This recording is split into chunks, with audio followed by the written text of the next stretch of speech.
మీరు లొంగిపోయిన తర్వాత మేము లొంగిపోలేదు, అరెస్ట్ అయినామని లైన్ ఎందుకు వాడుతున్నారు అన్నది కొంతమంది అడుగుతున్న ప్రశ్న.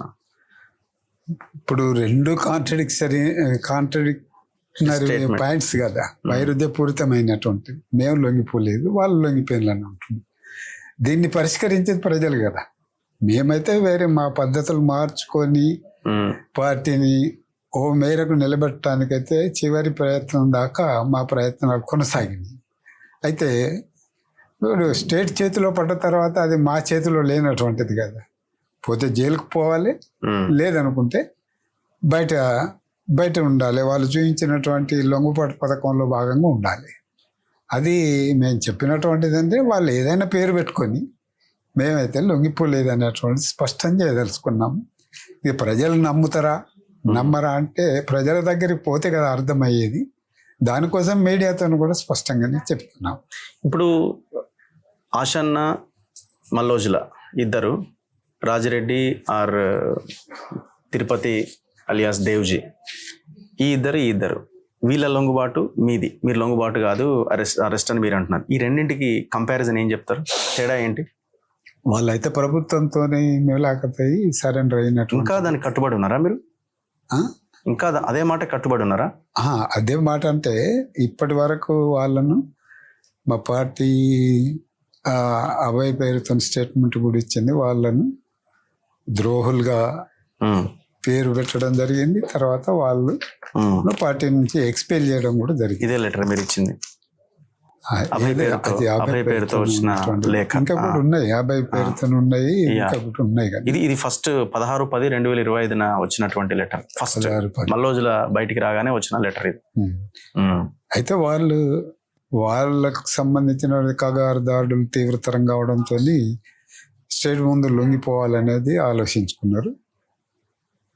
మేము వాళ్ళిద్దరికి కూడా కలిసిన, నేను డైరెక్ట్ కూడా కలిసిన.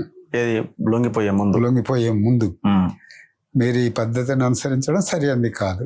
పార్టీ కేంద్ర కమిటీలో చర్చించి మీరు మీ యొక్క అభిప్రాయాలను డిస్కషన్ చేద్దాము. అది మెజారిటీ మైనారిటీ నిర్ధారించుకొని దాని తర్వాత స్ట్రగుల్ని కింది వరకు తీసుకుపోదాం. అప్పుడు ఏ నిర్ణయం చేసుకోగలుగుతాం అనేది దాని మీద మీరు అది ఆధారపడి ఉంటే బెటర్ అనేటువంటిది ఇద్దరికి కూడా సలహాలు కూడా చెప్పిన. ఇద్దరితో మాట్లాడిన ఆగస్టులోనే. ఆఖరికి పోయే ముందు వాళ్ళు 2 రోజుల ముందు సరెండర్ అవుతారనగా మన సతీష్తో కూడా మాట్లాడడం జరిగింది.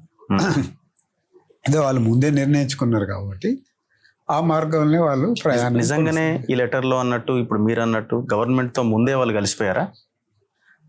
గవర్నమెంట్తో డైరెక్ట్ కలిసిండ్రా ఇండైరెక్ట్ కలిసిండ్రా తెలియదు, కానీ వాళ్ళ పత్రంలో మేము సరెండర్ కాబోతున్నాం, వాయిదాలను దింపుతాము, సాయుధ పోరాటాన్ని విరమిస్తాము, కాబట్టి మాకు రక్షణ బయట కానీ మా పార్టీతోనే కానీ ఉన్నటువంటిది ప్రమాదం ఉంది, ఆ ప్రమాదం నుంచి మమ్మల్ని రక్షించాలనేటువంటి ప్రకటన కూడా వాళ్ళు చేసి ఉన్నందున ప్రభుత్వంతో కొల్లుడు కాకుండా అలాంటి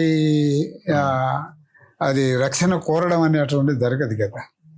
వాళ్ళు ఉన్నటువంటి ప్రాంతం మాకు తెలియదని కానీ ఎంతో దూరంలో ఉన్నారనేటువంటిది కూడా. ఇప్పుడు వాళ్ళు బయటికి రావడానికి ప్రయత్నం చేశారు, చివరికి వచ్చేసారు. ఇప్పుడు వాళ్ళు ఏమంటున్నారంటే మేము ఏదైతే ముందుగా డిసైడ్ అయ్యామో ఇప్పుడు మీరందరూ రాజిరెడ్డి గారు కానీ దేవ్జీ కానీ మీరు కూడా అదే బాటలోకి వచ్చేసినారు. నేను అదే క్వశ్చన్ ఆశిష్ గారిని అడిగిన. మరి ఇప్పుడు మీరు గతంలో వచ్చారు, ఇప్పుడు వాళ్ళు వచ్చారు కదా, మరి ఇప్పుడు గతంలో వారు రాసిన లెటర్ నుంచి వెనక్కి తగ్గుతారా అని అడిగితే వాళ్ళ స్వభావాన్ని బట్టి వాళ్ళ గురించి మాకు తెలుసు కాబట్టి వాళ్ళు వెనక్కి తగ్గరు అనే విషయాన్ని ఆయన చెప్పడం జరిగింది. అంటే ఇప్పుడు ఒక రకంగా ఏంటంటే ఇప్పుడు స్టేట్ ముందట వాళ్ళు లొంగిపోయిన తర్వాత పార్టీ డైరెక్ట్గా రెండుగా చీలిపోయింది. రెండుగా చీలిపోయింది. వాళ్ళ యొక్క లొంగుబాటుతోని పార్టీ చీలిపోవడమే కాకుండా ప్రభుత్వం ప్రోత్సహించింది కాబట్టి వాళ్ళు ఫోన్ నెంబర్స్ కూడా ఇచ్చి మీరు సరెండర్ కాదలుచుకుంటే ఆ ఫోన్ నెంబర్లకు రాని అనేటువంటిది చెప్పిండ్రు. అది ముందు నుంచి కూడా వాళ్ళలో ఇలాంటి ఊగిసలాట కొనసాగుతూ వచ్చింది. దాని పరిణామమే సరెండర్లు అయినటువంటిది. తర్వాత పార్టీ కార్యకర్తలను ఎస్సీ మెంబర్స్ నుంచి ఎస్జెడ్సీ మెంబర్స్ నుంచి కింది వరకు వాళ్ళు మొత్తం మాలిష్ చేసి తయారు చేసి వాళ్ళు లొంగిపోయింది అనేటువంటిది స్పష్టమే. యా ప్రభుత్వంతో మిలాఖత్ అయింది అనేటువంటి సూటిగానే చెప్పదలుచుకున్నాం. సూటిగానే వాళ్ళు మేము ప్రజల కోసం పనిచేస్తాం అంటున్నారు, మీరు అదే అంటున్నారు. ఇప్పుడు వాళ్ళతో మీరు కలిసి పనిచేసే అవకాశం లేదు. ఇక వాళ్ళు వచ్చిన నేపథ్యాన్ని ఆత్మ ఆలోచన చేసుకుంటే తదుపరి ఆలోచించవచ్చు.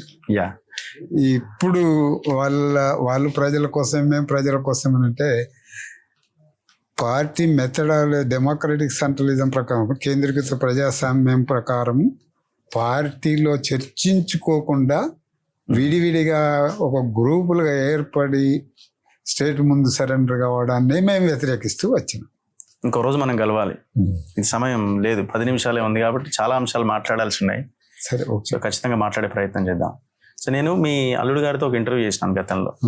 ఆయన ఏమన్నారంటే, చూసారా మీరు? ఆయన ఏమన్నారంటే, మరి మీ మామగారి పరిస్థితి ఏంటి అంటే, నాకు తెలియదు, ఇన్ఫర్మేషన్ లేదు, కానీ ఈ సమయంలో ఈ ఏజ్లో వాళ్ళు వచ్చి కూడా చేసేది ఏముంది అంటే, మీరు రావడాన్ని కూడా ఆయన ఆ రోజు వద్దులే అనే లైన్లోనే ఉన్నారు. అంటే సేమ్ ఐడియాలజీ కావచ్చు, ఇంకోటి కావచ్చు. అంటే ఇప్పుడు వస్తే ప్రజల నుంచి వ్యతిరేకత వస్తుందని ఆయన భావించి ఉండొచ్చు. నేను చెప్పలేను కదా ఆయన వ్యతిరేకత నేను ఎట్లా వ్యక్తం చేస్తాను. మీరు ఆయననే ఇంటర్వ్యూ చేసి మరోసారి అడుగుంది. Yeah, anyway thank you sir, thank you very much. ఇది రాజిరెడ్డి గారితో ఇంటర్వ్యూ. చూస్తూనే ఉండండి మన తొలి వెలుగు.